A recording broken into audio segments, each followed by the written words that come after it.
Namaste.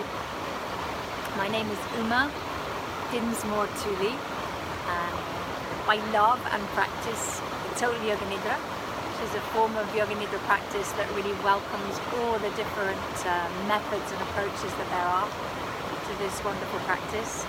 And this is a little message about why it's really important to get properly grounded. Here's the good earth beneath me, grounded and connected when you finish a Yoga Nidra practice. So whether you're practicing for yourself, like you're listening to recordings, or whether you're sharing Yoga Nidra in classes, or perhaps training teachers to do this, I'd say one of the really important things is to make sure people are properly grounded after the practice. Yoga Nidra can get a bit of a bad name, leaving people a little bit groggy, leaving people a little bit confused, leaving people so that they feel they can't quite function properly. And that's often because the process of coming out of Yoga Nidra brings you through a liminal state.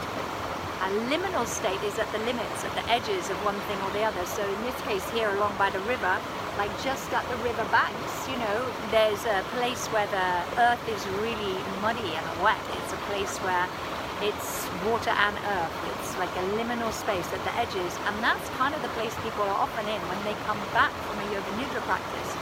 It's a sense of being quite vulnerable, quite open to guidance and inspiration, quite impressionable. It's a time when we can feel really connected to both worlds, like being fully conscious and awake and aware and out there in the outside world, but also feeling still connected back into the deep places where we've been traveling with the Yoga Nidra. So this is my top tip, really, is when practicing Yoga Nidra and sharing it, you can offer really specific, gentle, gradual grounding processes that connect with the sense of smell, which is connected to our earth energy, to our Muladhara chakra, to our rootedness. So I often offer people the chance to connect with odors and aromas that please them. So that might be essential oils, or the smell of something like chocolate, or the smell of the good earth, bringing leaves, and smelling the good earth here is a really good way to reconnect. So connecting with the senses of smell, just welcoming the smells in through the nostrils and really connecting, really tends to ground, and with people moving the tip of the tongue around in the mouth, feeling that you can sense what all the tastes are, and feeling the water in the mouth. I often, and I encourage the teachers I train, to provide something a little sweet for people to taste. It doesn't necessarily need to be chocolate, it can be dates or little pieces of fruit or nuts or something. And what happens then is you activate the sense of taste, and that's related to our water element. I'm right here in the earth and the water at the river, and that means that you connect with those really grounding energies of the earth and the water.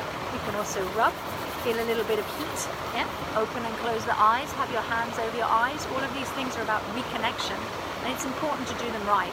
You can also feel through the sense of touch the air and listen to sounds, sometimes chanting or offering a beautiful poem, and always giving time to make sure everybody's awake and alert. Look them all in the eye, make sure everyone's back before you let them out of the door, especially if you're in a big city and they have to drive their cars or ride their bicycles or their motorbikes or get on a bus or a train.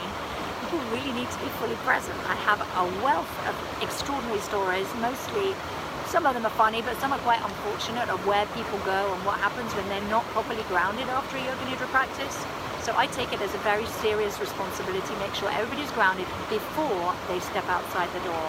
And this means if you put Yoga Nidra right at the very end of your class, it's not possible really to ground them properly. If it's end of class and out the door, they're out there really, really confused, and it's not a good experience. It gives Yoga Nidra a bad name, and it's actually sometimes quite dangerous. I know people have had nasty car accidents, or not even been able to find their cars when they go out. They can't know where they can't.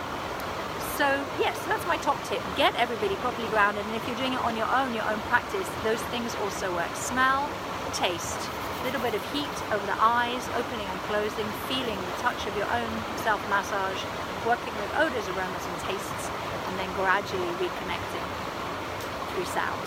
Okay, so that's my top tip. Keeping everybody well and safe, and really enjoying the practice of Yoga Nidra so we all can thrive and be nourished by it. So thank you for listening. Namaste.